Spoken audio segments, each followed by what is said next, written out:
Bueno, vamos a esperar los 3 minutitos. Mientras, bueno, quiero comentarles, nos hubiera gustado, digamos, que todavía esperáramos a más gente, pero pues sin embargo tenemos ya también el compromiso con las personas que están conectadas en línea, por eso es que ya vamos a iniciar. Esperemos que siga llegando más, más de los invitados. Teníamos considerados pues del orden de 80 personas que nos habían confirmado. Esperemos que estén ahí en tránsito para poder llegar, ¿sí?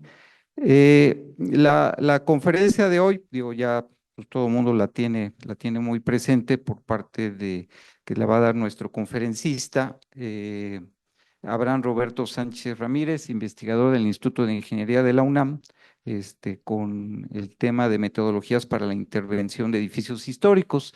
Y quisiera comentarles, digamos, para este, que transcurran estos 3 minutos que nos faltan. Bueno, que fue todo un consenso que se tuvo por parte del Comité de Mampostería del SMIE, digamos, desde hace prácticamente hace casi 2 años que se organizó la primera conferencia en honor al doctor Roberto Meli. Y bueno, fue todo un análisis del conferencista que siguiera, digamos, con estas líneas de conferencias. Y pues después de estar, pues también revisando, digamos, con el nuevo comité del SMIE, que es el de edificios históricos, pues nos hicieron ver que, bueno, otra línea del doctor Meli, además pues de lo que son las estructuras de mampostería, pues es toda la parte de edificios históricos, ¿no? Y esa temática fue como se planteó en el comité de mampostería, y al final pues se tomó la decisión prácticamente por unanimidad que fuera el ingeniero Roberto Sánchez el siguiente ponente a esta segunda conferencia, Roberto Mel. Pues si gustas, iniciamos de una vez. Ajá. Adelante. Bueno, pues buenas tardes a todos. Les doy la más cordial bienvenida a nuestros socios y amigos. Mi nombre es Marco Santos, vocal de Relaciones Institucionales de la Mesa Directiva de la Sociedad Mexicana de Ingeniería Estructural. Agradezco su asistencia e interés para atender este magno evento que lleva por título Segunda Conferencia Roberto Meli, que busca reconocer ingenieros e investigadores sobresalientes en su área y que es una iniciativa propuesta por los miembros del Comité de Mampostería de esta sociedad y que tendrá una frecuencia bianual. Hablar del profesor Roberto Meli es sinónimo de excelencia, de pasión, de compromiso. Hablamos de un referente de la investigación, de la normatividad y de la práctica de la ingeniería estructural y sismorresistente en México y en el mundo. Podríamos pasar muchas horas discutiendo sus múltiples contribuciones. Sin embargo, el tiempo es limitado, por lo que solo diré que su máxima contribución, desde mi punto de vista, fue formar a múltiples especialistas que hoy en día son los referentes de esta época. En agosto de 2022 se presentó la primer conferencia Roberto Meli y fue dictada por otro referente, el doctor Sergio Alcocer Martínez de Castro. Y hoy estamos reunidos para la segunda edición a cargo del doctor Abraham Roberto Sánchez Ramírez. Sin más, le doy la palabra al maestro Álvaro Pérez, presidente del Comité de Mampostería, para que nos introduzca la semblanza de nuestro ponente. Muchas gracias. Bueno, yo nada más quisiera agregar, nos hubiera dado mucho gusto que el doctor Roberto Meli nos acompañara el día de hoy. Sin embargo, por cuestiones de salud, el doctor ya no puede, digamos, no pudo acompañarnos. Sin embargo, bueno, tuvimos comunicación con su hija y nos mencionó que nos iba a acompañar a distancia desde su casa. Y bueno, nos da un gusto que nos esté viendo desde su casa. Bueno. El conferencista de hoy, como lo comentamos, es el maestro Abraham Roberto Sánchez Ramírez, quien trabajó por muchos años con el doctor Roberto Meli en lo que son el estudio de edificios y monumentos históricos. Y bueno, voy a leer una pequeña semblanza del maestro Abraham Roberto Sánchez Ramírez, como presentación previa a su conferencia. Labora en el Instituto de Ingeniería de la Universidad Nacional Autónoma de México. Fue responsable de la primera mesa vibradora y durante más de 2 décadas dirigió el Laboratorio de Estructuras de Materiales. Ha participado en diversas líneas de investigación dentro del campo de la ingeniería estructural, destacando sistemas de monitoreo estructural, disipadores de energía sísmica para edificios, puentes, carreteros, líneas elevadas y en drenaje profundo de la Ciudad de México. Además, durante más de 2 décadas ha mantenido una intensa actividad relacionada con la seguridad estructural de construcciones patrimoniales, principalmente en México, pero también en El Salvador, Guatemala, Chile y República Dominicana. Ha tenido la oportunidad de participar en varias de las obras artísticas, históricas y prehistóricas más relevantes del país, como la Catedral de México, el Palacio Nacional, el Monumento a la Independencia, Teotihuacán, Cholula, Monte Albán, Chichén Itzá, Calakmul y Palenque. Ha colaborado estrechamente con diversas instituciones, incluyendo el Instituto Nacional de Antropología e Historia, Instituto Nacional de Bellas Artes y Literatura, Secretaría de Cultura, Turismo y Desarrollo Social y Urbanístico de la Ciudad de México. Además, ha colaborado con la CEPAL, la UNESCO, el CENAPRED y la Agencia de Cooperación Internacional de Japón, JICA.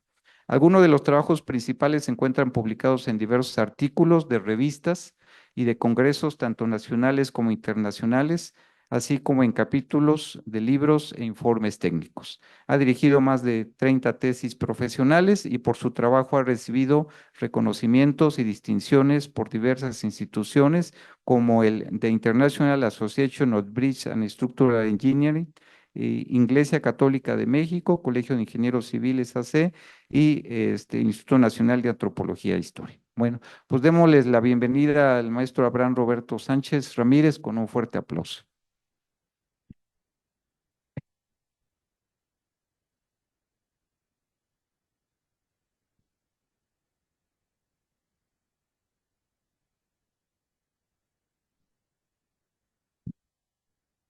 Bueno, pues buenas tardes a todos.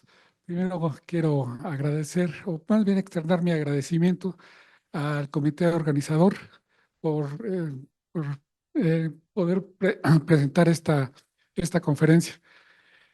Para mí en realidad es un grato honor poder compartir con ustedes un tema con el que pude, digamos, convivir por mucho tiempo con el doctor Meli y enfrentar varios problemas, varios proyectos, eh, algunos muy desafiantes y otros muy interesantes. Como ya mencionó, el doctor pues, ha tenido manejaba varias líneas de investigación. Sin embargo, la de los monumentos históricos, me da la impresión que era una de sus preferidas. Entonces, en ese sentido, esta tarde les presentaré en forma muy sucinta algunas metodologías para la intervención de edificios históricos. ¿A dónde se la apunta? Sí.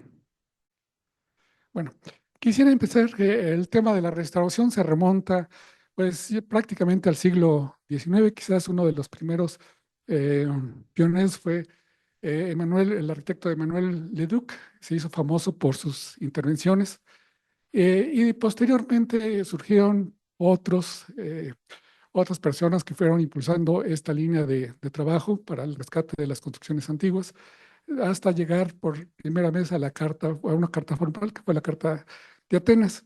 Pero hubo un personaje que se llamó Gustavo Giovannoni, y ese al que pues me llama mucho la atención la forma en la que enfrentaba la restauración de este tipo de inmuebles. Entre otras cosas, él manejaba o subdividía las construcciones antiguas o las construcciones monumentales en dos grandes grupos. Uno al que le llamó construcciones muertas y otra construcciones vivas. Las primeras, las muertas, pues esencialmente son edificios que ya no tienen uso, pero pues hay que rescatarlos. Entonces, simplemente hay que hacer actividades de conservación. Mientras que los vivos, pues hay que hacer todo lo que sea necesario para que sean útiles a la sociedad. Eh, nuestro país es afortunado porque tiene un catálogo muy amplio de construcciones patrimoniales.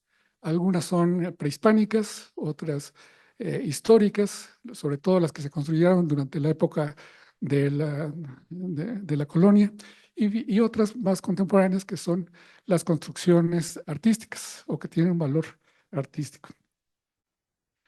Lamentablemente esas construcciones se ven afectadas, en parte, bueno, en esta tarde esencialmente hablaré de las construcciones históricas. Esencialmente estas construcciones se conocen como estructuras de gravedad, esencialmente porque transmiten las cargas de las partes altas de la estructura hacia las bajas. Ay, ¿qué me dijeron así?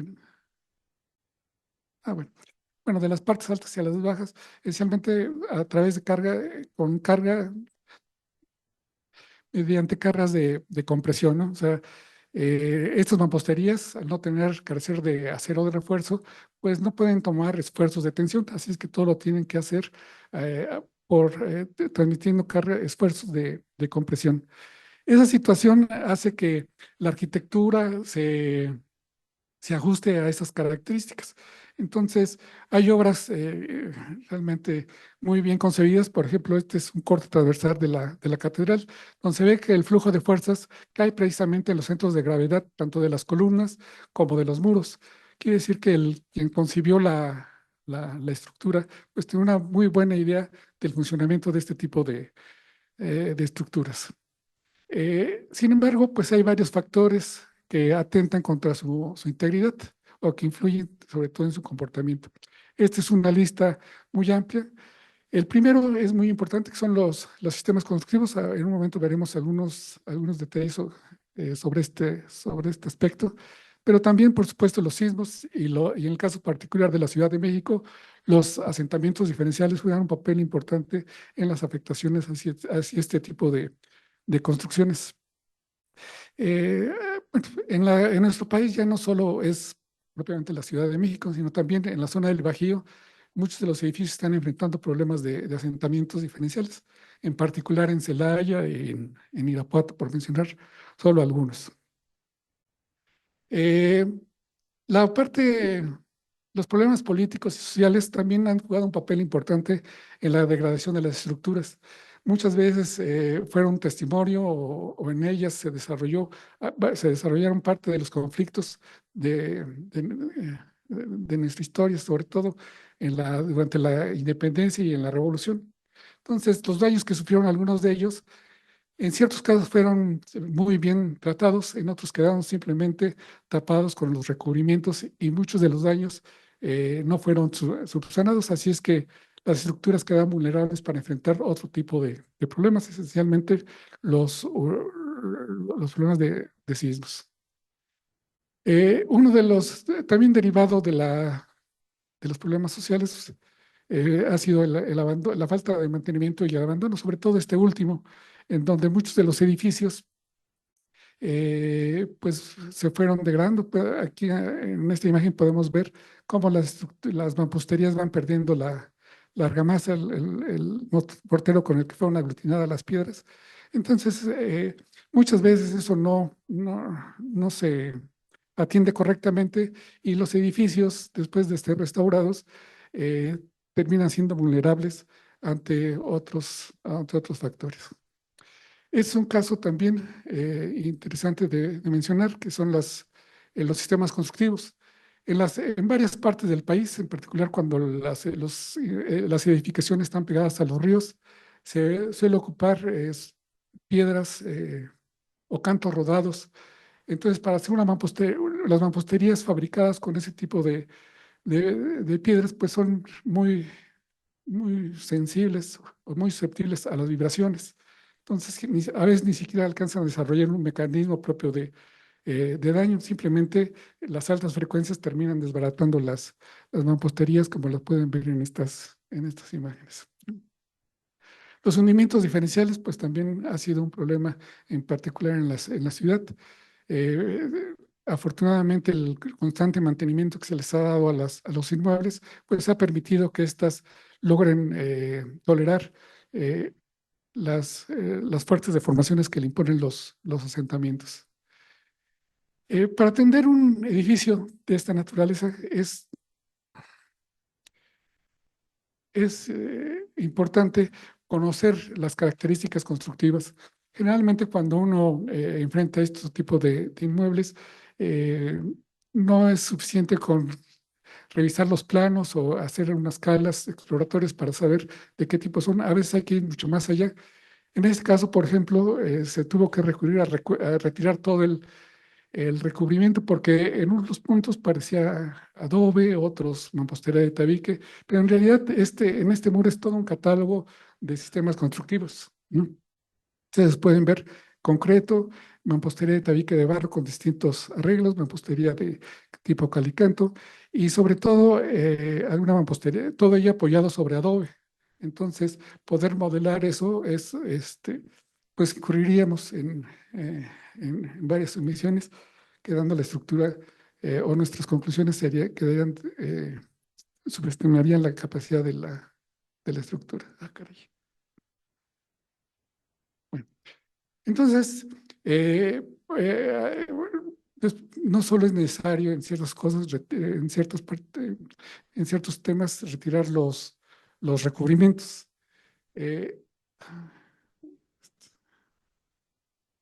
Eh, para ciertos problemas ya muy específicos, pues sí hay que recurrir a conocer. Caray, ni siquiera le toco y brinca.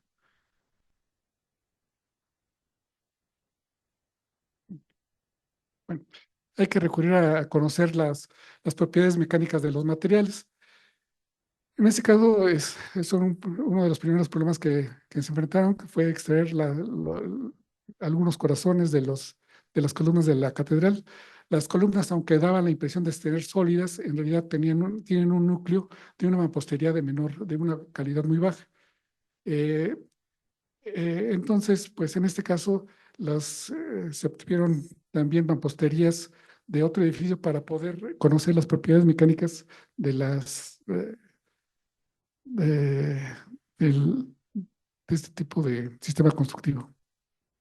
En otros casos, pues no es posible extraer corazones, entonces se recurre a pruebas no destructivas, como puede ser desde un esclerómetro, pruebas de ultrasonido, y eso conviene llevarlo a un mapa o a un plano en donde se pueda ver la distribución de las resistencias o de las características que se hayan medido, de tal manera que uno puede identificar algunas oquedades o algunos materiales de distintas calidades. Este es para no causar demasiado daño a la estructura, suele hacerse ahí eh, videosondas, en donde uno mete el videoscopio, le puede meter la sonda y inspeccionar a través de un pequeño barreno de más o menos 6 milímetros, puede uno inspeccionar la parte interna de una estructura, ¿no? Entonces, bueno, este es un caso.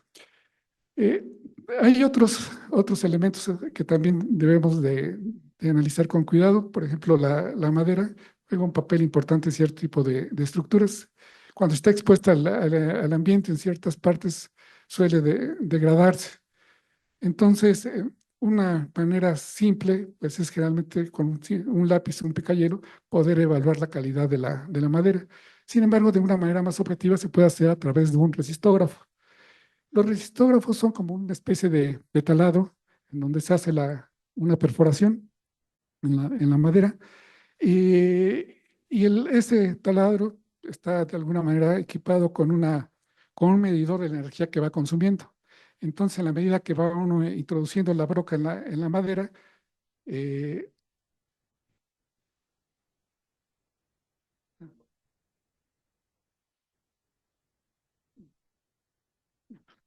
eh, se va, lo que va registrando el equipo es la energía que va requiriendo para penetrar en las piezas de madera. Entonces, eh, si la madera es débil, pues entonces va a requerir muy poca energía y si es de buena calidad, pues va a requerir de mayor de ella. Entonces, eso lo va registrando.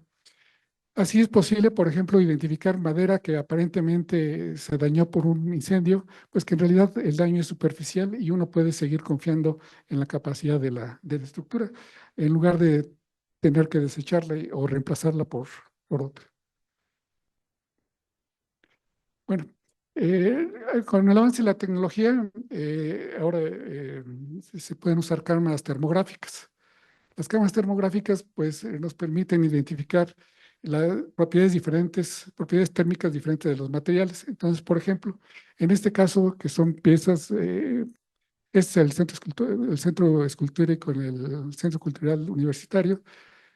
Todas las piezas parecen ser de concreto. Sin embargo, al hacer una toma con una cámara termográfica, vemos que tiene ciertas peculiaridades. Por ejemplo, aquí vemos unas bandas de color azul y el resto de otro color. La situación es que con la intensidad del sol se calienta y la parte azul es digamos, tiene una propiedad diferente a la que vemos en tonos amarillos.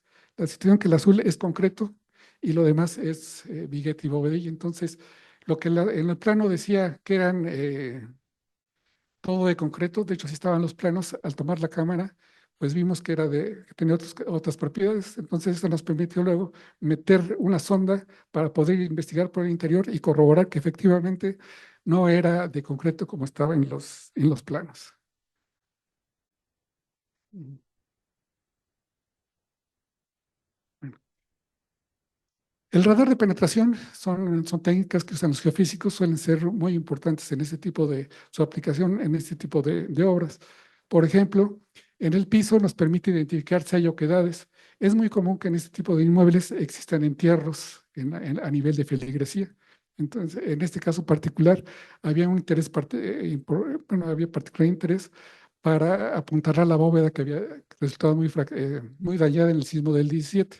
Entonces, no podemos poner un apuntalamiento de gran capacidad sobre un terreno que aparentemente es competente. Abajo tenemos, había entierros, entonces eso implicó a nivel de filigresía colocar algunas vigas para puntear la carga y poder recibir con seguridad los andamiajes. Pero no solo para eso sirve, también se puede ocupar para las zonas fracturadas, nos permite identificar más o menos la profundidad de los agrietamientos. Eh, otra, otra herramienta que nos es bastante útil para poder evaluar sobre todo los modelos que uno hace, pues es los datos planos. Estos, cuando uno hace un modelo de elemento finito, pues uno lo que estima son los esfuerzos que están en la estructura. Sin embargo, cuando está sometida a asentamientos diferenciales o a ciertas deformaciones, pues eso dista mucho de los resultados analíticos. Con estos sistemas es posible medir el estado de esfuerzos en la mampostería de manera relativamente sencilla. Lo que se hace es, se ponen dos puntos de referencia y se toma la medición con un Whitmore. Luego se hace una ranura para poder introducir el gato plano, que es una especie de quesadilla, a la que se le inyecta aceite mediante una bomba. Eh, Luego uno va inyectando la presión y va uno midiendo con este equipo, va midiendo la distancia. Cuando recuperamos la distancia original, la presión en el manómetro es equivalente al estado de esfuerzos que tiene la estructura. Entonces, esto nos permite, pues, de alguna manera ir calibrando nuestros modelos, ir determinando si lo que estamos estimando es correcto o hay que hacer algunos ajustes. Eh, Con el paso del tiempo, con la evolución, siempre ha existido un interés especial por entender el funcionamiento de las estructuras. Desde, pues digamos, de las primeras aportaciones de Hooke, ya se contó con el método gráfico para poder entender cómo se distribuyen las cargas dentro de una estructura de esta naturaleza. Después eh, con el desarrollo de la tecnología, pues fue posible aplicar métodos fotoelásticos para poder ir también aprendiendo sobre su funcionamiento. Y ya hasta la época moderna, sobre todo con la aparición de las computadoras, pues se aplican estos métodos numéricos más avanzados que nos permiten entender o hacer estimaciones, modelos que nos permiten estimar mejor el comportamiento de una de estas estructuras. Así es que a nivel internacional, pues se han modelado muchos edificios. Este, por ejemplo, es el templo de Hagia Sofía. Aquí vemos la catedral y el sagrario metropolitano. Aquí el doctor Peña, su trabajo fue ensamblar el modelo de la catedral y del doctor Gerardo Rodríguez, el del sagrario metropolitano. Entonces, quizás estos sean uno de los primeros modelos que se desarrollaron en el país para este tipo de estructuras. La siguiente, no sé si le puede poner. Este. Bueno, lamentablemente, entre los especialistas en restauración, hay quienes no creen mucho en estos métodos analíticos, prefieren los métodos tradicionales, los métodos gráficos, pero distan mucho de, de la capacidad de estas herramientas. Cuando modelamos esto, al principio, el modelo de la torre lo hizo un ingeniero militar, un muchacho que se iba a recibir para hizo su tesis. Entonces, yo no entendía por qué estaba tardando tanto con el modelo, y es que se puso a incluir las esferas, el cruz, y dije, nunca, pues a él me lo encuartelaron porque no terminó a tiempo. Entonces, pero nos hizo ver que había partes de la estructura que podían responder a ciertas frecuencias, ¿no? Entonces, ahí aprendimos pues la importancia que tenían, parece nuevamente, pero es importante a veces incluir esta parte. Así es que, conociendo esta problemática, en el año 2006 restauramos reforzamos más bien esas esferas. La que sigue. Aquí sí Este es un video que se obtuvo en el sismo del 17, ¿no? Ustedes voy a pedir que pongan atención a las esferas. Que no se mueve, mientras que las esferas vibran.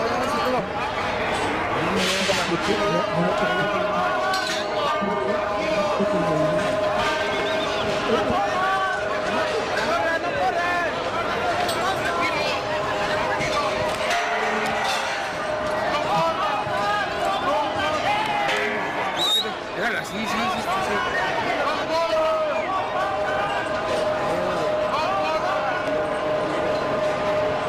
No mames, ya se cayó la esa. Acaba de caerme de la catedral, güey. De acá de este lado también, güey. No mames, ve la cruz, güey. La de ese lado se cayó, güey.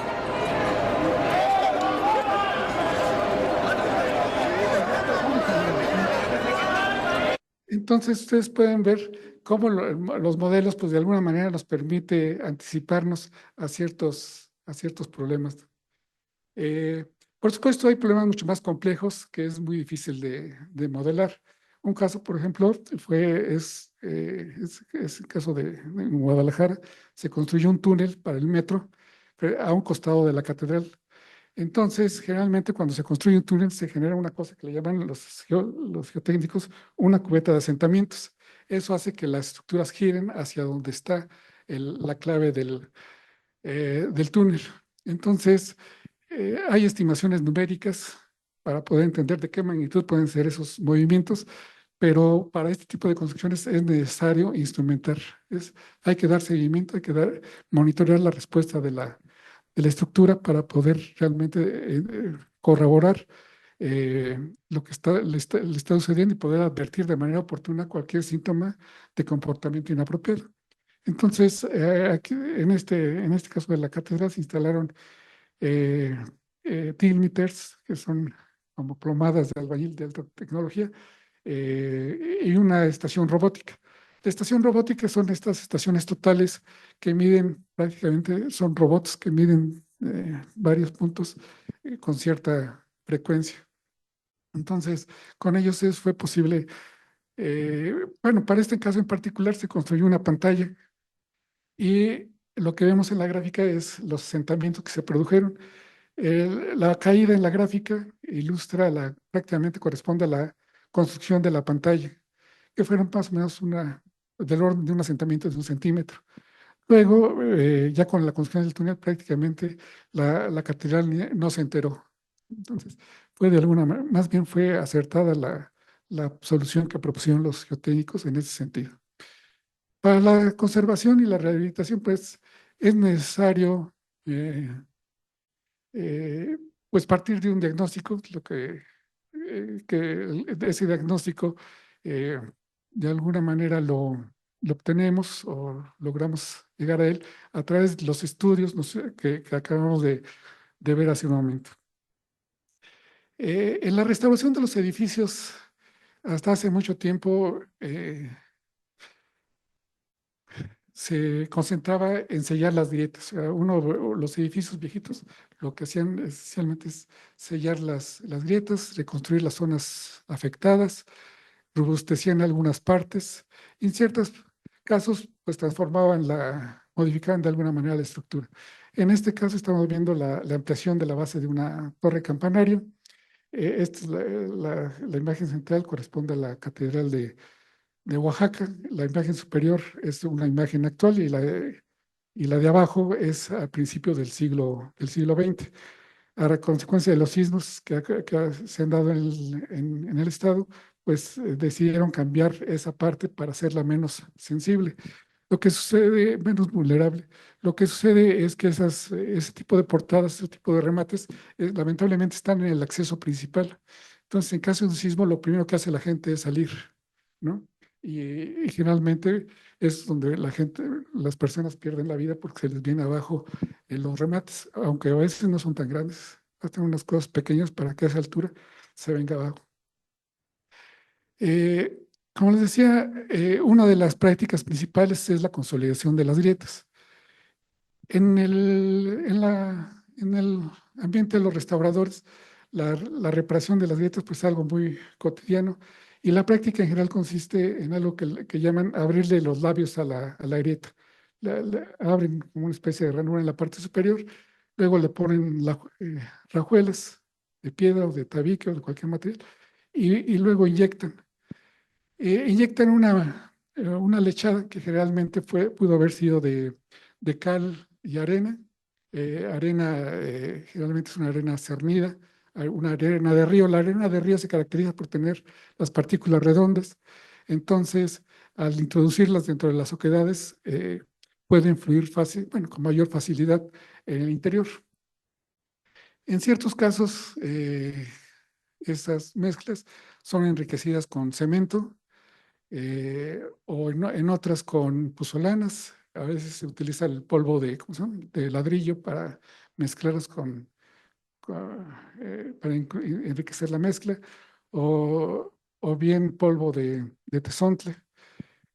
Y también en otros casos, no muchos, pero lo llegan a aplicar, usan la baba de nopal. Una de las ventajas de la baba de nopal es que es como si fuera, en el caso de concreto, un reductor de agua, ¿no? Entonces, mejora la trabajabilidad de la mezcla. Y para inyectarlas, pues generalmente se ponen lo que le llaman boquillas o puertos de inyección, son esas mangueras de poliducto y a través de ellas introducen la mezcla. Generalmente lo hacen de dos maneras. Una, a través de un embudo, vierten el fluido, o bien en otros ponen un recipiente a una cierta altura y luego por gravedad lo van llenando. La realidad que ambas son insuficientes para el tamaño, para las dimensiones de estas mamposterías. Y eso, con el paso del tiempo y ciertos tipos de bóvedas, en particular en las más peraltadas, va a cobrar va a tomar, va a causar problemas, sobre todo en un sismo fuerte. Cuando por alguna razón la nave se abre, sobre todo porque tiene un sistema de contrarresto deficiente o sufre asentamientos diferenciales, generalmente las bóvedas tienden de articularse, como lo pueden ver en esta imagen. Cuando el apoyo se abre la clave y la zona de los riñones, de tal manera que el polígono de fuerzas pasa en estos puntos y en la zona de la clave por el extrasos. Esta es una imagen del Templo de la Santísima en donde se ve prácticamente ese escenario, pero lo que también sucede es que en particular cuando las bóvedas son peraltadas, desciende más a prisa, por tener menor radio, desciende más a prisa lo que es probablemente el arco. Luego la bóveda también desciende, pero con una menor magnitud, y finalmente los gruesos rellenos pues también van a descender, pero todavía menos. De tal manera que cuando alguien hace una consolidación, como la que acabo de mencionar, pues generalmente la mezcla queda depositada solamente en algunas partes y no logra rellenar la totalidad de los huecos. Esto, pues cuando se mueve tantito la bóveda, no pasa mayor. Sin embargo, si el daño se va acumulando, esos huecos cada vez van siendo más amplios, Pero lo que más delicado es que los esfuerzos en los puntos donde hace contacto las mamposterías se van incrementando, generando concentraciones que en ciertas partes suelen llegar hasta a estallar la piedra, como es esta parte. Y en otras, pues causa el colapso de la bóveda. Por ejemplo, este es un templo en el que, si uno pone atención, hay una fisura en esta parte que más o menos sigue esta forma. Esa bóveda se dañó en el sismo del 99 y había sido, eso es en Puebla, y había sido de alguna manera consolidada, como les comenté. Entonces, incluso después del sismo, ya había sido restaurado, hubieron varias campañas, y poco antes del sismo del 2017, ya estaba muy avanzada esa etapa de restauración cuando ocurrió el sismo del 17, y exactamente esa parte que había sido, eh, se encontraba fracturada, es exactamente se vino abajo. Entonces, la pregunta es, ¿qué tendríamos que haber hecho? Ahí está, para poder anticiparnos a este problema? Se necesita, a veces no es suficiente con ir y revisar, hay que hacer varias auscultaciones muy detalladas para poder realmente dar una opinión sobre las condiciones que guarda una bóveda, particularmente las de este tipo, porque ponen en riesgo el templo, pero sobre todo las vidas de las personas que se encuentran en su interior. Entonces, en otras partes, sobre todo en Italia y en otros lugares, se ha recurrido a inyectar, pero más bien a presión, no con estos dispositivos como el que acabamos de ver. Eh, y, y en particular en la universidad se han implementado sistemas que de alguna manera tratan de controlar varias cosas. Primero, la calidad de la mezcla, luego la presión con la que se inyecta.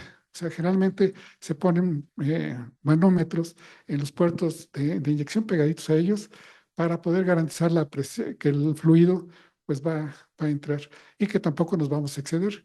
Una presión muy alta puede hacer que la mampostería se dañe. Y en la imagen de la derecha podemos ver una mampostería sin inyectar, que es son las curvas de la derecha, y una mampostería del mismo tipo, nada más que consolidada, eh, se aprecia que aumenta su resistencia. Esto es particularmente importante, por ejemplo, en las zonas de las pechinas. Hay estas zonas, las pechinas, ya los vamos a ver en un momento, son elementos arquitectónicos geniales porque pasan la geometría de una sección circular u octagonal a una cuadrada. Entonces, en esas partes se generan esfuerzos muy altos y es donde conviene aplicar ese tipo de consolidaciones. También, por ejemplo, cuando las grietas están por abajo y se comunican, pues no hay problema, pero a veces la grieta de arriba no coincide con la de abajo. Lo que generalmente se recurre es a inyectar por debajo y luego por arriba. La realidad es que cuando uno inyecta por la parte de abajo, la columna de mortero, pues, juega un papel importante y no es fácil subir la mezcla hacia las partes altas. Entonces, lo que hemos aprendido es que lo que hay que hacer es perforar de abajo hacia arriba, atravesar la totalidad de la bóveda y luego inyectar por la parte superior. También es necesario en ciertas cosas, pues no es añadir en lugar del rajueleo algunas piezas que le llamamos grapas para ir de alguna manera generando una trabazón de tipo mecánico entre las partes que se han separado a los lados de las grietas. Otro elemento que es muy útil para el refuerzo en particular de las columnas es el uso de los unchos. El uso de los unchos se remonta hace ya varios siglos. Estamos viendo en el caso del Coliseo Romano. Ya a la derecha, pues es algo ya contemporáneo en un templo en el estado de Puebla. Y el de la derecha es parte una parte del edificio del Palacio Nacional. Los contrafuertes también suelen jugar un papel importante en la rehabilitación porque mejoran el sistema de contrarresto de las cubiertas abovedadas. Generalmente se pone el contrafuerte, pero a veces son tan pesados que esos solitos por su propio peso, si no están bien cimentados, se llegan a mover, o bien con el empuje de la estructura terminan girando sin, sin lograr el propósito para el que fueron instalados. Eh, Se han ocupado también algunos elementos de concreto, y en este otro caso se ocupó y utilizó una especie de tornapuntas resueltas en metal en un edificio en donde prácticamente le retiraron los entrepisos y los muros perpendiculares. Entonces ese muro quedó prácticamente suelto. Así es que con este sistema pues se le dio estabilidad. Ahorita en forma muy sucinta, la segunda parte de esta presentación, trataré de ser un poco más breve, la dedicaré a la rehabilitación del antiguo templo de San Agustín en atención a la solicitud que nos hizo el comité. Para quienes no ubican el templo de San Agustín, está en el centro histórico, al sureste de lo que es la torre latinoamericana. Bueno, el primer templo agustino se construyó en 1541, fue un templo modesto, pero en realidad no querían que los agustinos se establecieran en la Ciudad de México. Así es que los mandaron a un lugar muy complicado, que le llaman Soquiapan, porque es un lugar pantanoso. Entonces, el primer templo que construyeron, pues se les hundió, se les vino abajo, y luego construyeron un segundo templo más robusto, y lo cubrieron con una techumbre de madera, y su interior fue decorado con un artesonado, como lo ven en la imagen de la derecha. Pocos años después de que fue cerrado la cubierta, el edificio se quemó y se perdió buena parte de la estructura. Posteriormente, Posteriormente, entre 1677 y 1692, el edificio fue atendido, se le cambiaron las cubiertas, se pusieron unas ya de mampostería, se agregaron sus dos torres con su cúpula, y años más tarde, en el año de 1714, se agregó una pequeña capilla al lado poniente del templo. Eh, este fue un conjunto realmente muy grande, uno de los más, este, digamos, más importantes que se construyó en el centro histórico. Incluso para comunicar parte del conjunto, del complejo religioso, construyeron un puente. Este estaría sobre la calle de República del Salvador. Si existiera, sería algo más o menos como lo que pueden ver ustedes en la imagen de la derecha. Bueno. El edificio luego quedó con las leyes de reforma y poco antes quedó abandonado, en particular con la invasión norteamericana. El edificio incluso se ocupó como cuartel. Luego, eh, con las leyes de reforma, todo el conjunto fue subdividido. Este es el gran conjunto que tuvo que ser, bueno, que con las leyes de reforma fue subdividido, y se acordó dejar lo que es propiamente el templo y la capilla de la Tercera Orden para uso de la biblioteca. La biblioteca, años más tarde, fue cedida a la UNAM cuando esta adquirió su autonomía. Aquí vemos que con las leyes de reforma le cambiaron el carácter religioso. Lo que hicieron es eliminar sus torres campanario y agregar las fachadas que estamos viendo al lado derecho. La capilla, entre otras cosas, la capilla aumenta en tamaño, también en peso, pero con ello también inicia una serie de problemas porque modificaron las condiciones de carga de la estructura hacia el terreno. Aquí vemos por el interior. Por el interior, esta es una vista donde tenía sus retablos, un edificio bastante decorado, y a la derecha la transformación que sufrió de la que fue objeto el inmueble para convertirse en la biblioteca nacional. Pero pocos años después, casi realmente pasaron muy pocos años, fueron dos décadas, y el edificio empezó a tener severos problemas por asentamientos diferenciales. Y entonces empezó una campaña de rehabilitación bastante importante, que empezó un año después, sí, en 1953, y luego entre 1962 y 1963 se atendieron los acabados eh, del edificio. Eh, Fue tan importante esta obra que incluso el presidente y acompañado por el rector, pues inauguraron los trabajos o la restauración en 1963. Pero con esa fue tan importante que consideraban que la estructura había quedado totalmente consolidada. Sin embargo, también 20 años después, pues muchos de los daños que habían sido atendidos se volvieron a aparecer, incluso algunos más graves. Entonces, entre 1983 y 1984 se hizo una intensa, eh, se hicieron nuevos trabajos. Esta es una lista de las principales actividades que se hicieron.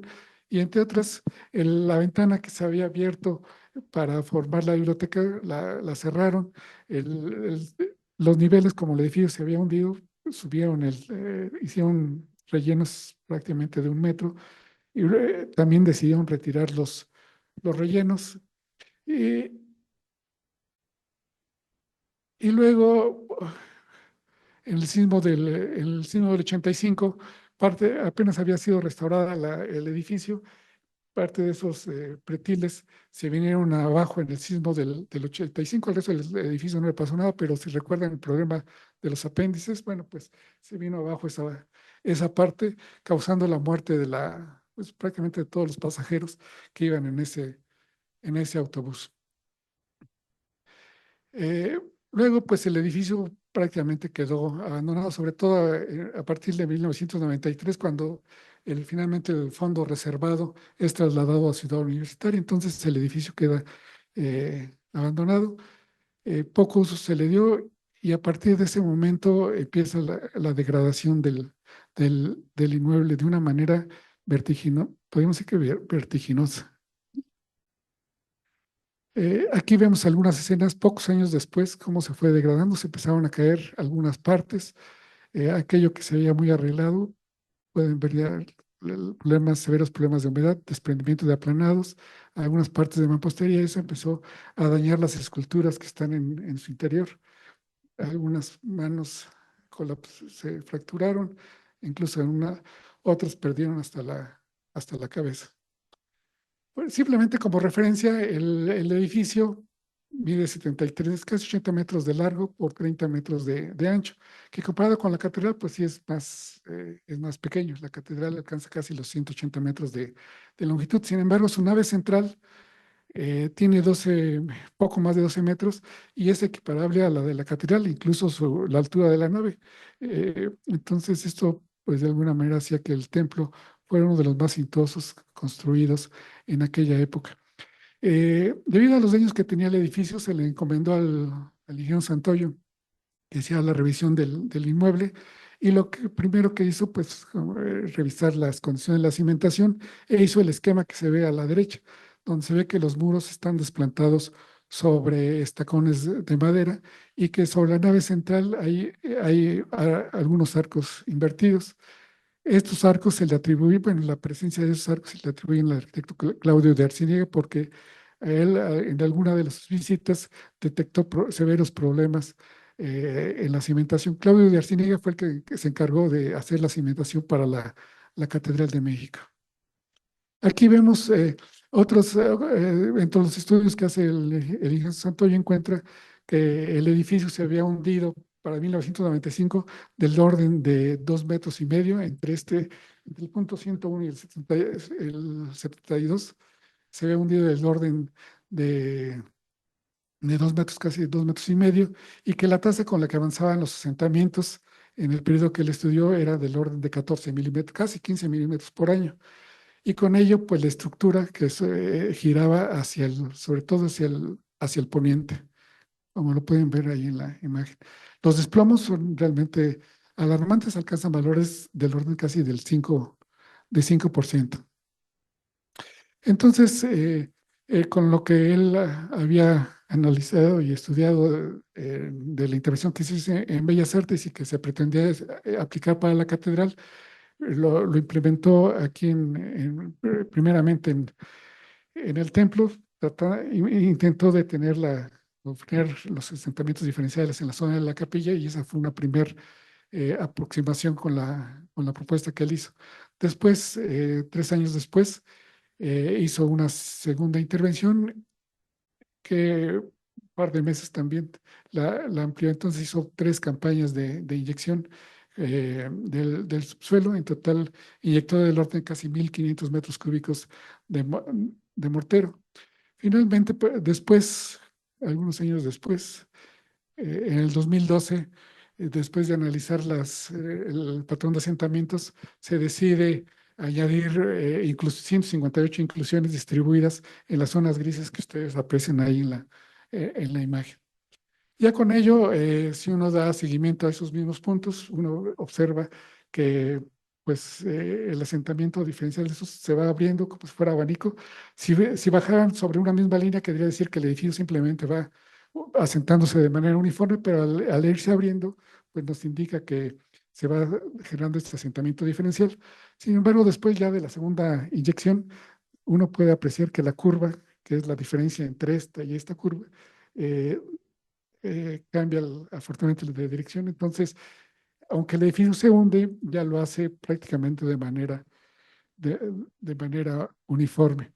Así es que, por ejemplo, cuando uno compara la tasa de asentamiento, que en aquel entonces se tenía de 14 centímetros, casi de 15 milímetros anuales, actualmente lo hace a razón de 0,20, menos de 1 milímetro por año, ¿no? Entonces, ya una vez conocidos estos resultados, se procedió a desarrollar todo el proyecto de intervención en la superestructura. Bueno, pues se hicieron varias actividades. Entre ellas, de las primeras cosas que hicieron fue obtener la geometría real de la estructura a través de un escáner, ¿no? La nube de puntos.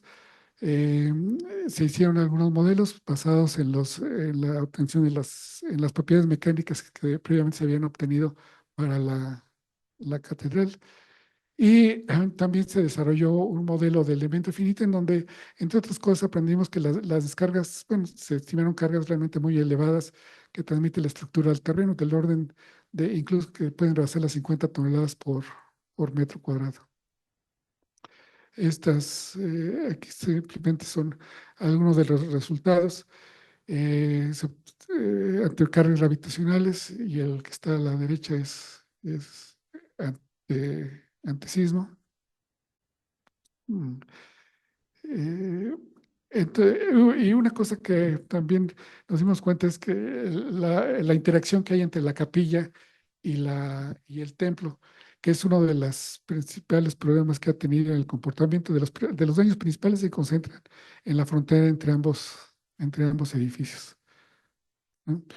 Estos son algunos de los daños que encontramos al revisar el proyecto. Eh, Donde las grietas ya no se miden con el grietómetro, prácticamente se miden su espesor se mide con la cinta métrica, ¿no?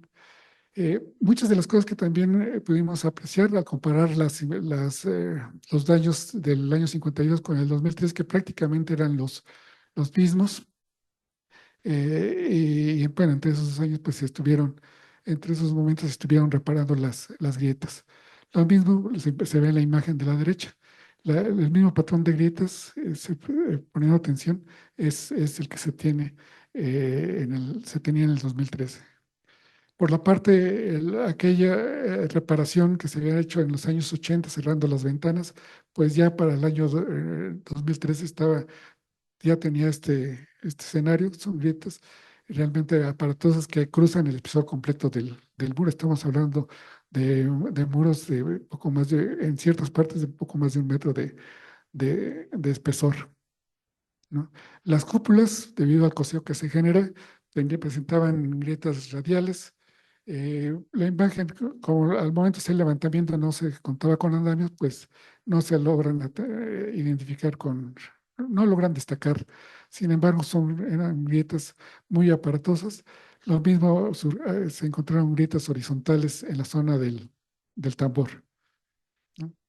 El arco también sufrió severos daños porque la parte que tenemos a la derecha giraba ligeramente a la derecha, hacia el oriente, y la parte izquierda hacia el poniente. Entonces la clave del arco del coro pues desciende. Las partes de acero que se añadieron en los años 50 y otras previamente pues se encontraban totalmente deterioradas, particularmente en la zona de los apoyos. Aquí estas son algunas fracturas de la obra que se amplió en la zona de la capilla. Son grietas que literalmente cruzan el espesor completo de los muros. En el caso de la capilla, incluso se añadieron estos refuerzos con la intención de mejorar la estabilidad de las bóvedas. Sin embargo, pues esos refuerzos, dada la magnitud de la bóveda, pues son realmente insuficientes. Y lo que sí produce son daños porque entre el agua, el metal se oxida, se expande y rompe la mampostería. Una parte que preocupaba mucho a los restauradores es que como la capilla giraba más a prisa hacia el poniente, entonces la conexión que se había generado entre las dos fachadas eh, pues hacía que se desgarraran entre ellas, desconfigurando los arreglos ornamentales que se realizaron en esa parte, ¿no? Entonces, una de las primeras acciones, ya una vez que se supo que se contaba con los datos del mejoramiento del terreno, pues fue añadir un juego de tensores para tomar parte del coseo que genera la cubierta abovedada. Los tensores incluso se extendieron hacia la portada, que es la que más problemas de agrietamientos tenía. Aquí vemos algunas imágenes de esos tensores. El edificio también, cuando fue biblioteca, abrieron estos, en los muros que son los contrafuertes, el sistema de contrarresto de la cubierta abovedada, le abrieron estos huecos, pues debilitándola. Entonces lo que se hizo fue recuperar, volver a tapar. Sin embargo, algunos restauradores dicen que pues el vano que abrieron ya se ganó su lugar, pero eso no puede ser para la estabilidad de la estructura. Entonces, lo que hicimos para que todos quedáramos contentos fue marcar el vano para que no, pues dar testimonio de que ahí hubo un hueco. Otra cosa que se hizo cuando fue biblioteca fue abrir algunos huecos en las bóvedas. La parte de amarilla rompieron la bóveda y luego le pusieron, para taparla en otra etapa, para taparla, le pusieron metal desplegado. Entonces, pues desde abajo uno juraría que era la misma bóveda, pero en realidad era metal desplegado que pues, no tiene nada que hacer. Así es que lo que se hizo fue recuperar de nuevo las mamposterías, como ven ahí, ¿no? En la bóveda, los arcos estaban particularmente dañados. Entonces, de alguna manera la estrategia que se siguió fue, bueno, pues vamos a mejorar la capacidad de la bóveda. Aquí, en vez de solo inyectar las grietas, se decidió hacer una consolidación masiva de toda la cubierta abovedada para lograr una mejor capacidad, porque es muy difícil andar atinando dónde hay huecos o no. Entonces, lo más sano es hacer una inyección masiva de toda la pieza. Aquí vemos eh, eh, un refuerzo que implementamos de manera temporal. Como había que apuntalar esos arcos, varias piezas había que cambiarlas. Entonces, apuntalar todo salía muy costoso. Y movernos con un apuntalamiento que era el que disponíamos de arco por arco, pues nunca íbamos a acabar. Entonces, lo que hicimos fue, primero, al robustecer la bóveda, la aprovechamos para colgar los arcos. O sea, desde la parte del extrado de la bóveda, añadimos esos refuerzos que ven allá a la derecha y colgamos los arcos de tal manera que eso nos permitía retirar la bóveda sin que el arco perdiera su estabilidad. Aquí vemos algunas escenas. Las dovelas que había que reemplazar generalmente están compuestas por dos piezas, una chica y una de mayores dimensiones, que se van alternando en el desarrollo de la bóveda para formar un aparejo que las vaya amarrando entre ellas. Aquí a la derecha vemos el reemplazo de algunas piezas. Esas piezas, las más ligeritas, pesan del orden de 350 kilos y las más pesadas del orden de 900. Entonces, se pensó también, o se tuvo que desarrollar la logística para subir las dovelas e introducirlas en el lugar que les correspondía. Aquí esta imagen es muy ilustrativa porque aquí se ve el mortero que tenía la gran grieta. Entonces, tenía el aplanado y pues solo se veía un hilito, pero ya al retirarle todo el recubrimiento que tenía y retirarle esta pieza, pues encontró se pudo estimar o las dimensiones reales de la grieta. Aquí en esa imagen donde está la cinta métrica, en el interior se ve precisamente que la parte externa de la grieta pues tiene ese tapón como cuña, pero internamente está toda hueca. Entonces así estuvo por mucho tiempo la estructura. Pero lo más triste quizá es que en algunas partes incluso tenía madera. Quiere decir que para reparar el arco estaba tan grande las grietas que no quisieron rellenar. Le metieron madera y ya luego le pusieron la mezcla y eso pues nos daba la impresión que eso estaba bien, pero luego uno no sabe ni dónde anda. Ya una vez después de intervenida podemos ver la estructura. Se cambiaron prácticamente 288 piezas, ¿no? Para cada arco, todas las piezas se numeraron y bueno, teníamos un control para saber de dónde salía, qué pieza se había cambiado y el motivo que nos condujo a esa situación. Y estas son algunas escenas de cómo quedó finalmente la estructura después de haber reemplazado las piezas. En la zona de la cúpula también recuerdan, tenía sus grietas radiales, que indica que el coseo se había abierto, entonces se puso un fleje en todo el perímetro, resuelto con fibra de carbón. Aprovechando que la fibra es bastante delgada, pues se retiraron el recubrimiento cerámico que tenía esta parte, se colocó la fibra, la banda, y luego se volvió a poner eh, la cerámica para recuperar la configuración original. Otra parte que también se efectuó fue la reposición de la linternilla. Si recuerdan, la linternilla la habían retirado y se colocó esta otra. Y esta es una vista del éxtrados de la cúpula, ya una vez, del éxtrados de la cubierta bóveda, una vez que se terminó con la estructura. En la capilla, en la capilla se hicieron varios trabajos, es una lista de todos ellos. No veremos, porque son muy parecidos a los que se hicieron en el templo, pero hoy uno particularmente interesante, uno de los mayores retos fue cómo desacoplar la capilla del templo, porque cada vez que tiembla, pues se dañan entre ellos, o cuando se hunde, pues aunque ya se mejoró el terreno, pero de todas maneras se prevé que de moverse de forma diferencial, pues se van a seguir desgarrando entre ellos. Entonces lo que se hizo fue prácticamente generar un corte, ¿no?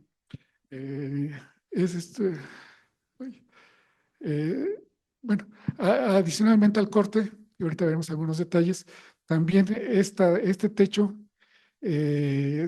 tuvo que ser reemplazado porque ya tenía demasiadas capas. O sea, el edificio se inclina hacia el poniente, entonces la bajada de agua estaba del lado oriente. Así es que continuamente el edificio en el pasado se inclinaba en esa dirección y le ponían rellenos para drenar el agua en la dirección opuesta. Entonces eso se llegó a rellenos del orden de 80 centímetros. Así es que se retiró para no generar impactos.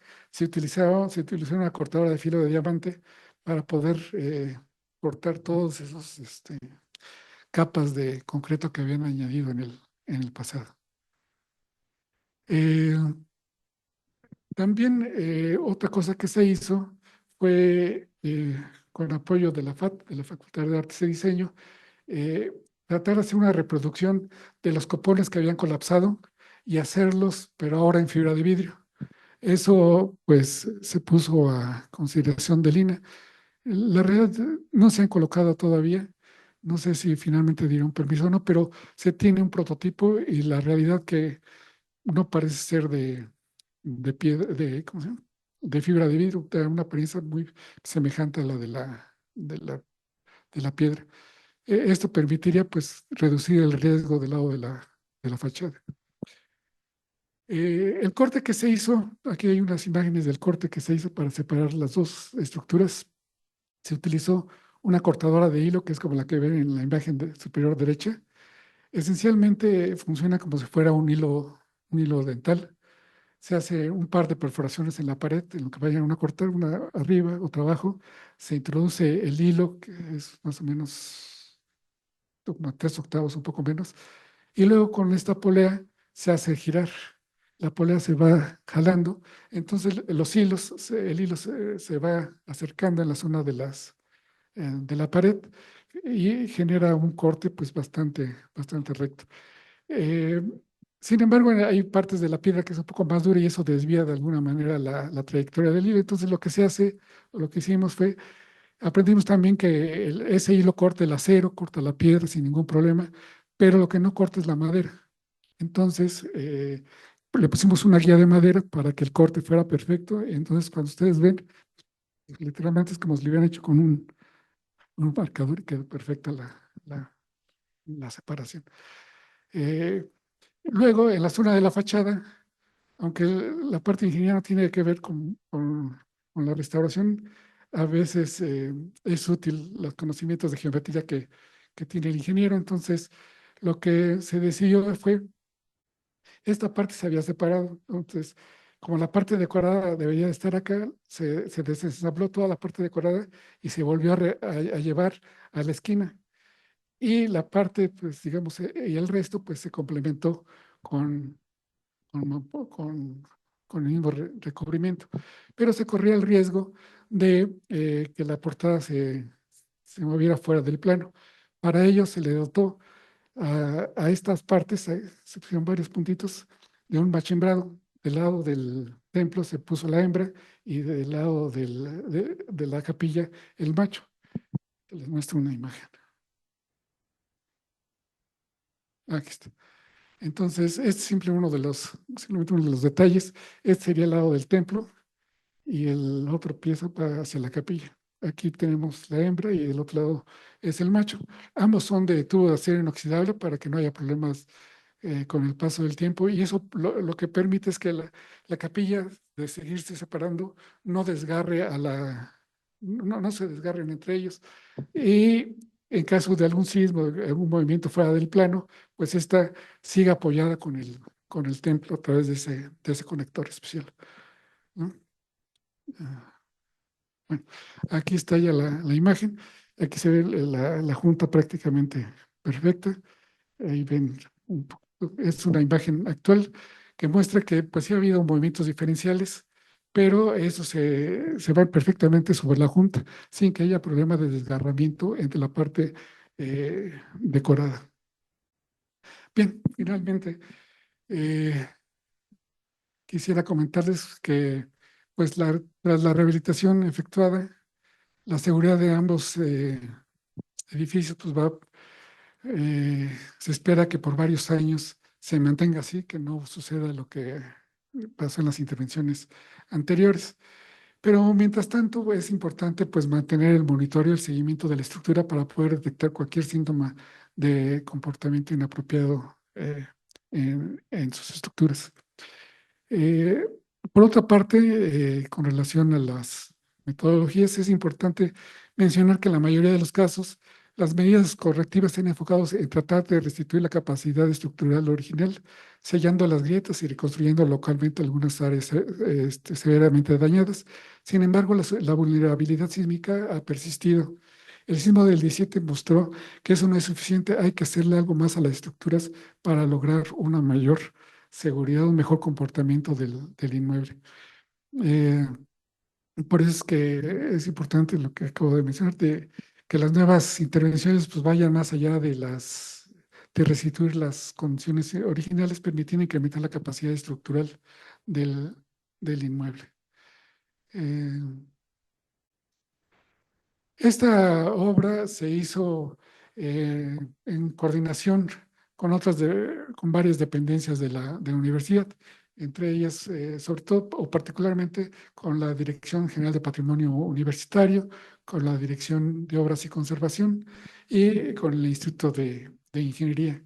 La primera, pues, es la que salvaguarda los bienes de la universidad. La dirección de obras pues se encarga de la contratación de las empresas y de la supervisión de los trabajos. Y al instituto le toca el desarrollo de las propuestas de intervención, así como el acompañamiento durante el proceso. Es importante mencionar que en un proceso de intervención, generalmente los proyectos de rehabilitación no logran llevarse a un 100%. En gabinete, generalmente en el mejor de los casos, uno puede resolver como el 80, 70% de lo que es propiamente el proyecto. En la otra parte se tiene que resolver en campo, ¿no? Como el caso de los arcos que le comenté, pues desde abajo no se veían que fueran tantas piezas que hubiese que cambiar, pero ya cuando está uno en el sitio, pues ese escenario se va modificando. Eh, Toda la obra, todo el proceso, tuvo el acompañamiento del Instituto de Antropología e Historia, que fue pues supervisando los trabajos y asesorando en ciertos casos específicos, ¿no? Y por último quisiera destacar y reconocer el entusiasmo y el empeño que pusieron sobre todo los trabajadores. Uno ve los modelos, la parte analítica, y pues sí, implica un gran esfuerzo, pero los trabajadores de verdad que ponen su mejor empeño para poder sacar estas obras adelante. Sin ellos, pues literalmente no hubiese podido hacer todo lo que vimos. Eh, y bueno, pues eso es todo. Les agradezco su atención y sobre todo su paciencia. Muchas gracias.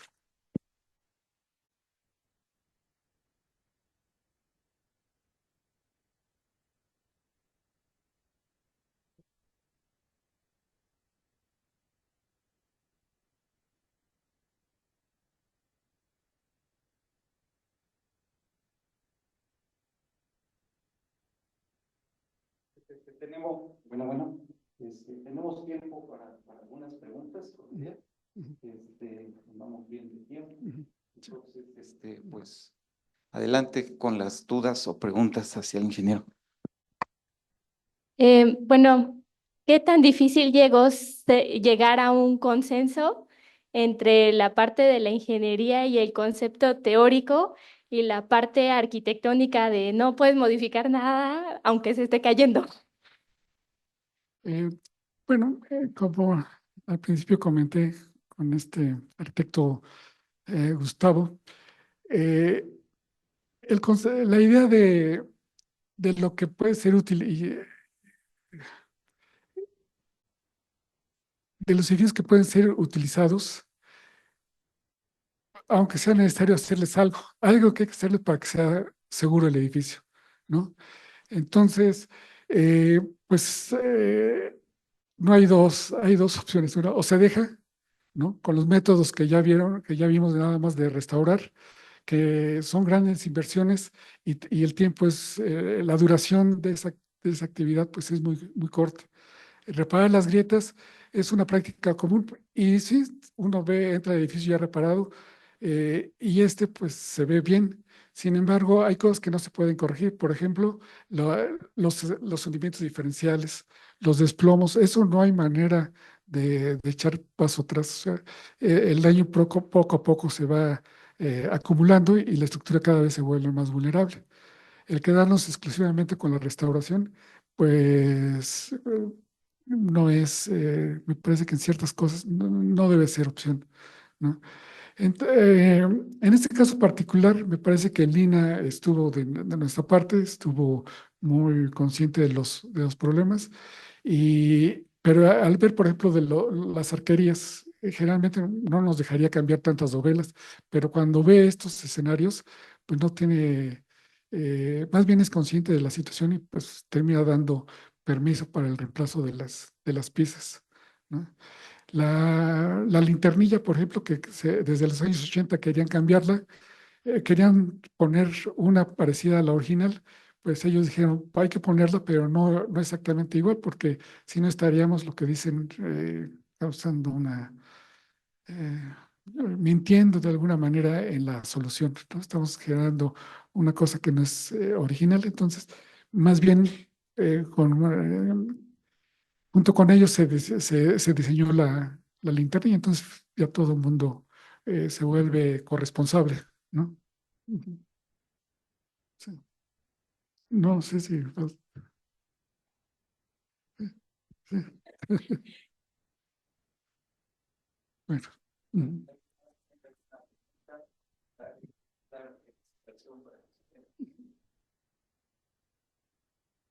Buenas tardes. Ya. Ingeniero, respecto a los métodos de análisis Ujú. existentes, sobre todo en la práctica profesional, siempre hay mucho escepticismo sobre el método de los elementos finitos Ujú. y siempre hay oposición, digamos, a utilizar este análisis, ¿no? Ujú. ¿Cuál sería su comentario respecto a esto? ¿O qué opina? Pues, bueno, los elementos finitos en general es una herramienta que tiene que usar el ingeniero, puede usar el ingeniero para poder entender el comportamiento de la estructura. Si puede prescindir de él, bueno, pues está bien, pero siempre y cuando asegure que la solución que está generando es la apropiada. En efecto, en el ámbito de la restauración, los elementos finitos eh, no son muy bien recibidos, pero me parece que es porque no se conocen los alcances, ¿no? Hasta hace unos años, ¿quién va a hacer un análisis gráfico actualmente? ¿No? Pues es muy poca gente que lo puede hacer. Y aunque lo haga uno, generalmente queda limitado. Y es mucho más limitado que un modelo de elemento finito. O sea, en particular para la parte dinámica, me parece que no hay manera de superarlo por ahora con otro método antiguo, ¿no?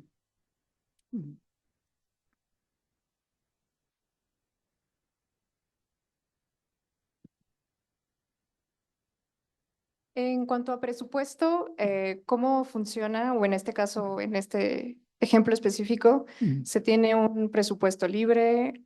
¿Tuvo que cambiar algún tipo de rehabilitación que usted proponía y se tuvo que cambiar por otra más simple? ¿O cómo funciona más o menos en este caso? En general, todo parte de un diagnóstico. Hacemos el diagnóstico y decimos, por ejemplo, hay que cambiar tantas dovelas, hay que construir la bóveda. Y generalmente eso se genera un proyecto ejecutivo y pasa a la dirección de obras, quien es la que hace los presupuestos correspondientes. En general, o por lo que he entendido, toleran o admiten hasta un 20-25% de excedencia, ¿no? Sin embargo, cuando hay cosas particularmente delicadas, pues entonces se echa paso atrás, se revisa y se vuelve a exponer, se vuelve a generar una nueva solución y se expone sobre todo ante los patronos.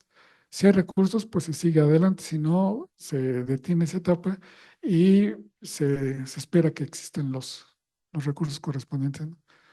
Ujú. Muchas gracias. Ujú.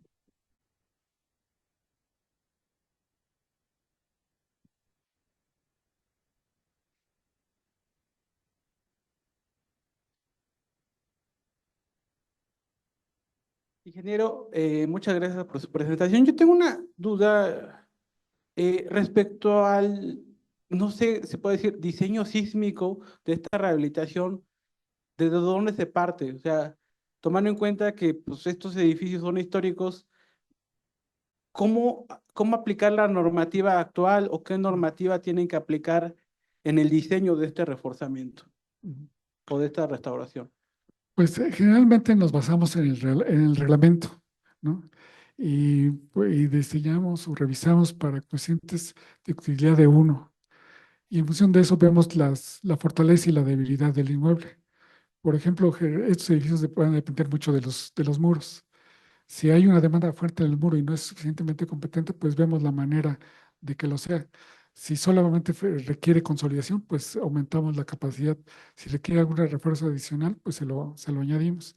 Pero generalmente, en este caso particular, con tantos muros divisorios, este edificio pues tenía la capacidad suficiente, sobre todo en la dirección corta, ¿no? En la dirección larga, pues ni se diga, tiene unos muros muy robustos. El problema es que se desacoplan, ¿no? Entonces, ¿cómo hacerle para que no se desacoplen en caso de asentamientos diferenciales o sismos? Bueno, pues para eso están los tensores u otros refuerzos locales para hacer que el edificio se comporte lo más monolítico posible. Ujú. Muchas gracias, ingeniero. Ujú. Ah, ujú. Sí, pregunta Patricia Máximo Romero. ¿El tapeado de las ventanas afecta la rigidez de la estructura? También se sabe que han tapeado pequeños arcos en muros. ¿Esta práctica afecta la rigidez? No, prácticamente, comparado el tapiado de madera con respecto a la rigidez del edificio, están muy lejos una de otra, entonces no hay ninguna afectación, ¿no?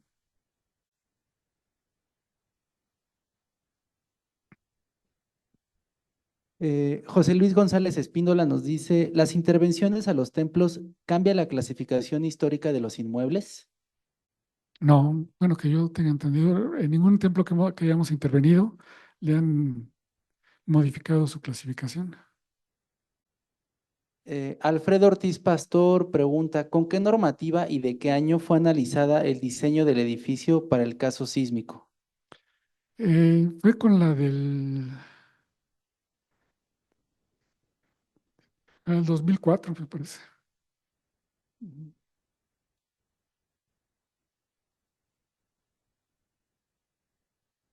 Ujú.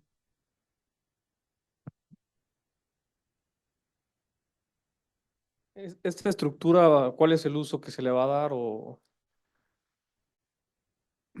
Son unos de los detalles que ha quedado por definir. Las autoridades han buscado varias opciones, pero tengo entendido que aún nos queda una totalmente definida. La última que supe es que va a ser como de uso de varios usos, ¿no? Aprovechando la gran nave, pues puede servir para alguna conferencia, Ok. incluso para conciertos o para exposiciones especiales. Mm.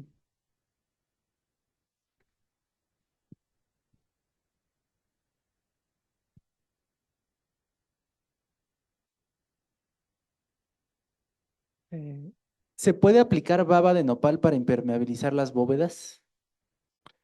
Es papa de nopal con alumbre, es una práctica. Pues sí, sí se puede ocupar, de hecho se usa. Sin embargo, la durabilidad es poca, ¿no? O sea, eh, no compite con un impermeabilizante comercial. Generalmente, por ejemplo, en la cubierta que vieron, primero se impermeabilizó y se puso en ladrillado. Generalmente el ladrillado es el que sí suelen impermeabilizar con esto de la pava de nopal y alumbre. Ujú. Ok. Oliver nos pregunta, en el análisis estructural, ¿cómo se toma en cuenta la compatibilidad de los elementos de refuerzo con la mampostería? Bueno, dentro de los refuerzos que vieron los temporales o los definitivos, pues generalmente se busca que la transmisión de esfuerzos no vaya a causarle problemas a las mamposterías. De las pruebas que se han realizado, pues tenemos estimación de los esfuerzos que podemos admitir en las áreas de contacto. Ujú. Ok. Ramón Abud pregunta, en sus modelos analíticos, ¿cómo llega el valor del módulo de elasticidad del material? El módulo pues varía dependiendo del tipo de mampostería. Para las mamposterías de tezontle, el módulo de elasticidad anda, si es de buena calidad, es del orden de 30.000 kilos por centímetro cuadrado. Si es de baja calidad, anda desde los 15.000. Y para el caso de las mamposterías formadas por sillares, esa puede adquirir valores mayores. Para una piedra de Chiluca, pues, que es de muy alta calidad, puede superar los 150.000 kilos por centímetro cuadrado, mientras que una mampostería de Gris de los Remedios, que son de las que más se ocupan en el Valle de la Ciudad de México, pues deben andar como unos 80.000 a 120.000 kilos por centímetro cuadrado. Ujú.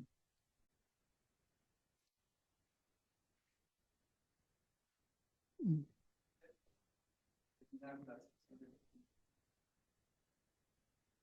Eh, Roberto, primero felicitarte por tu presentación y por todos los años que has trabajado en esto. Ujú. Un par de preguntas. Ujú. ¿Cuál es tu opinión sobre ir pensando en hacer un reglamento o una norma técnica más bien Ujú. específico para este tipo de edificios? Ujú. Y un poco ligado a esto es, desde el punto de vista de los estudiantes de ingeniería civil, en la licenciatura esto no se ve, en la maestría un poco, sobre todo los que entran al instituto Ujú. en tu grupo de investigación, que hacen las tesis, etcétera, pues se van empapando y demás. En algunas otras universidades también ya hay grupos que se dedican a esto, pero un poco fuera de eso, a nivel de licenciaturas, de cursos formales, etcétera, no hay. No sé cuál sería tu opinión respecto a esto. Bueno, con respecto a lo primero, me parece que el reglamento es un poco complicado porque uno de los pioneros en la restauración generalmente, bueno, comentaba, y tiene, me parece toda la razón, que todos los edificios son muy diferentes, ¿no? Entonces, tratar de meterlos a la normatividad, a una cierta normatividad, pues puede ser complicado. Quizás algunas guías para la restauración serían importantes, ¿no? Más que propiamente un reglamento, pero sí algunas guías. Pues, y con respecto a los alumnos, me parece que al principio mostré la gama tan amplia, el inventario tan amplio de edificios patrimoniales que tenemos. La verdad que vamos conociendo más sobre este tema, se ve que la necesidad de contar con nuevos especialistas, ¿no? Entonces, yo creo que por lo menos como materias optativas sí debería de ser, eh, eh, sí debería de realizarse ya sea a nivel licenciatura o a nivel maestría, pero sí hay un fuerte compromiso de la ingeniería con ese tipo de construcciones. Ujú. Pues para cerrar, yo también tengo una pregunta. Yo quería preguntarle, en este tipo de obras, ¿cómo se da la intervención de un DRO corresponsable? ¿Cómo participa? Hasta hace unos años no era necesario el DRO, ¿no? Hasta hace unos años. Pero ya en el reglamento actual ya piden que un edificio de estas características sea revisado para un DRO. Entonces, pues cada vez va a estar más involucrado estos especialistas pues, en estos temas. Ujú. Y en ese aspecto, ¿considera que entonces debería de haber, digamos, una cierta pues, categoría de DRO corresponsables que Ujú. estén especializados en este tipo pues, de estructuras para poder saber qué es lo que van a revisar? Sí, yo creo que sí, pero también debe ser un trabajo multidisciplinario. El DRO se debe ser acompañar de algún especialista, porque realmente el tratar de abarcar todo, pues es complicado, ¿no? Eh, Hay ciertas actividades en este tipo de obras en donde fue un papel importante el especialista, ¿no? En estructuras. Por ejemplo, en los grandes andamiajes. Ahí sí, sí se requiere alguien que tenga el conocimiento de las estructuras, pues para poder dar esa aportación, ¿no? Ujú. Pues vamos a agradecerle al maestro Abraham Sánchez con un fuerte aplauso su intervención. Pues, muchas felicidades por la presentación, muy, muy interesante. Y quisiera pedirle, Samantha, si nos puede traer el reconocimiento. Ah, allá acá está. A Marcos, si nos acompaña. Y quisiera pedirle a la doctora Rosa María Ramírez, que atentamente nos está acompañando aquí, la directora del Instituto de Ingeniería, para que nos acompañe a entregarle el reconocimiento al maestro Roberto Sánchez.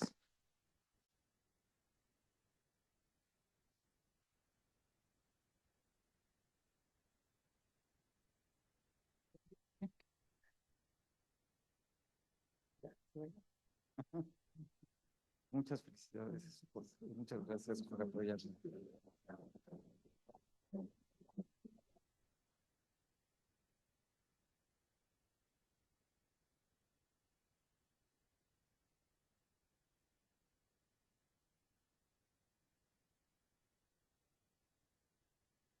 Y finalmente quisiera pedirle a la doctora Rosa María si nos puede dar unas palabras de cierre para este evento, que como lo comentamos al inicio, pues es en primera instancia un homenaje al doctor Roberto Meli por toda su trayectoria y también al maestro Roberto Sánchez por esta brillante exposición.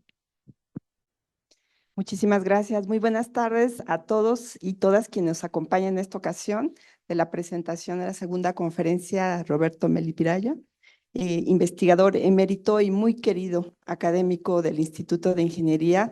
Agradezco la invitación que me ha hecho la Sociedad Mexicana de Ingeniería Estructural para poder participar en la presentación de esta conferencia, que felicito enormemente al maestro Roberto Sánchez, quien no solamente nos ha mostrado de manera muy clara, sino de manera magistral, puedo decir, toda la experiencia que él ha acumulado a lo largo de los años, en el que ha sido colaborador del tema que mencionó, que es una de las pasiones del doctor Roberto Meli, y en la que los dos han sido una referencia, no nada más a nivel nacional, me atrevo a decir que a nivel internacional, y que para nosotros desde el Instituto de Ingeniería es un orgullo realmente que formen parte de nuestra plantilla académica.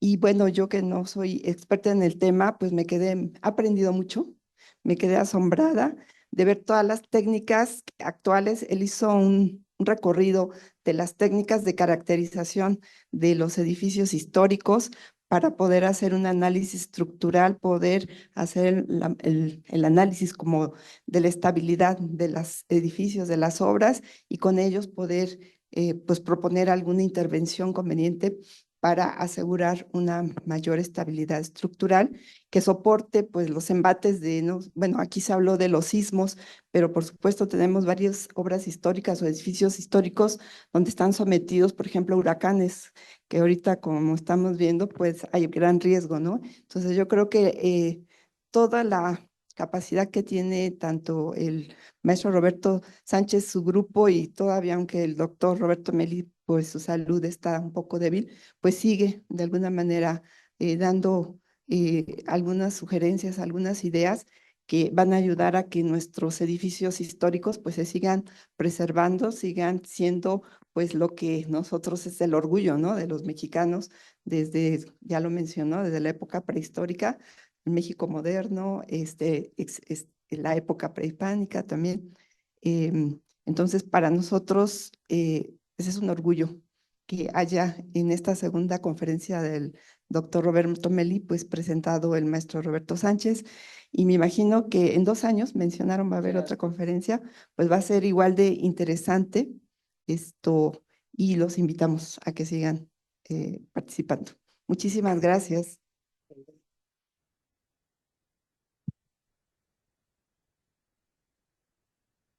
Bueno, pues gracias a todos. Con esto damos por concluida esta conferencia y bueno, los invitamos a tomar un vino de honor y unos canapés, cortesía de la Sociedad Mexicana de Ingeniería Estructural.